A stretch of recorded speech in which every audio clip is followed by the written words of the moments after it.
Bien-aimé dans le Seigneur, j'aime ce que la Bible me dit en Marc 2. J'ai lu la parole du Seigneur. Quelques jours après, Jésus revient à Capernaum. On apprend qu'il est à la maison. Beaucoup de monde se rassemble et il ne reste plus de place, même pas dehors, devant la porte. Jésus leur annonce la parole de Dieu. Les gens arrivent pour lui amener un homme paralysé. 4 personnes portent le malade, mais à cause de la foule, ils ne peuvent pas le placer devant Jésus. Alors, ils, ils enlèvent une partie du toit. Alors, ils enlèvent une partie du toit. Alors, ils enlèvent une partie du toit au-dessus de l'endroit où Jésus se trouve. Et par ce trou, ils font descendre le paralysé couché sur sa natte. Quand Jésus voit le foi, il dit au paralysé, tes péchés sont pardonnés. Alors Jésus dit au paralysé, je te le demande, lève-toi, prends ta natte, rentre chez toi. Alléluia, bien-aimé. J'aimerais annoncer cette bonne nouvelle à quelqu'un ce jour. Bien-aimé, Dieu a utilisé un toit pour faire passer ce paralysé afin qu'il reçoive sa guérison. Alléluia. Bien-aimé, la lettre tue, mais l'esprit vivifie. La connaissance sauve, mais la révélation transforme. L'ignorance tue, mais la parole libère. Quand tu sais, on ne peut plus rien faire pour toi.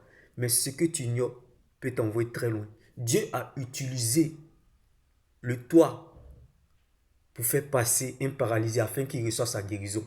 Alors ne force pas une porte qui est fermée.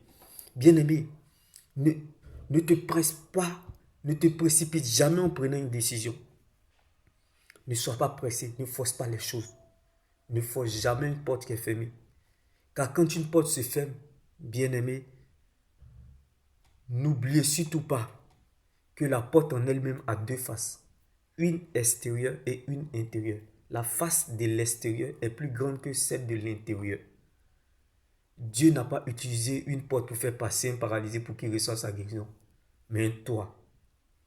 Alléluia. Est-ce que je parle à quelqu'un en ce jour? J'aimerais dire à quelqu'un en ce jour, si on te ferme une porte, Dieu t'ouvrira un portail. Si on te ferme, bien-aimé, un portail, Dieu t'ouvrira une fenêtre. Si on te ferme une fenêtre, Dieu t'ouvrira un chemin. C'est là ta vraie vie, ton vrai destin. La parole de Dieu. Si on te ferme ce chemin, bien-aimé, Dieu te montrera sa face, qui est Jésus-Christ de Nazareth. Dans tous les cas, tu ne seras jamais perdant, car celui qui obéit à Dieu ne sera jamais déçu ni perdant. Alors laisse-moi t'annoncer cette bonne nouvelle en ce jour.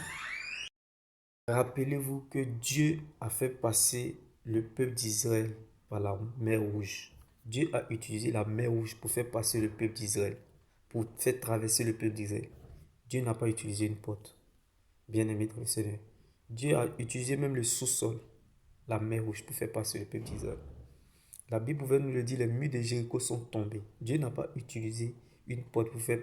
Dieu n'a pas ouvert une porte au peuple d'Israël. Mais il a ouvert un mur. Rappelez-vous de cela. Les murs de Jéricho sont tombés. Bien-aimé dans le Seigneur, qu'est-ce que Dieu a fait pour toi qui ne peut pas encore le faire? Qu'est-ce que Dieu n'a jamais fait qui ne peut pas le faire? Alors laisse-moi t'annoncer cette bonne nouvelle en ce jour. Que les gens veuillent ou pas, t'aident ou pas, interviennent ou pas, Dieu le fera pour toi. Dieu se souviendra de toi. Dieu fera par toi, pour toi, sans toi. Dieu te justifiera, non pas parce que tu as raison, mais parce que tu es sa raison. C'est ça qui est la vérité. Si une chose ne veut pas t'aider, il y a une autre chose qui t'aidera.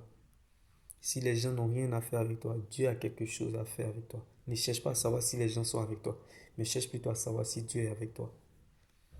Car quand les gens seront en compétition, Dieu sera de ton côté. Ne cherche pas à savoir comment Dieu va faire, mais cherche plutôt à savoir que Dieu va le faire. Car quand Dieu t'attend à la tête, tu comptes sur lui-même pour t'accompagner. Dieu, par ce passage, Dieu a utilisé un toit pour faire passer le paralysé afin qu'il reçoive sa guérison. Dieu a fait traverser le peuple d'Israël par la mer Rouge.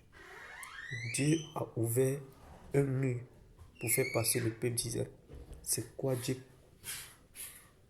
a fait qu'il ne peut pas encore le faire? On demeure béni et n'oublie surtout pas. Ne laisse personne te priver de ton éternité, qui est l'enjeu majeur de ton existence. Reste focalisé sur le Seigneur Jésus-Christ seul, car la preuve, la valeur, la raison de ton existence, c'est ton salut en Jésus. Quand une porte se ferme, n'oubliez surtout pas que la porte en elle-même a deux faces, une extérieure, une intérieure. La face qui donne de l'extérieur est plus grande que celle de l'intérieur. Donc réjouissez-vous et préparez-vous, car bientôt vous casserez la démarche dans le nom de Jésus-Christ. Réjouissez-vous et préparez-vous, car bientôt vous casserez la démarche dans le nom de Jésus-Christ. Le temps de Dieu n'est pas très long, mais très bon. Là où on s'y attend le moins, c'est là le temps voulu de Dieu.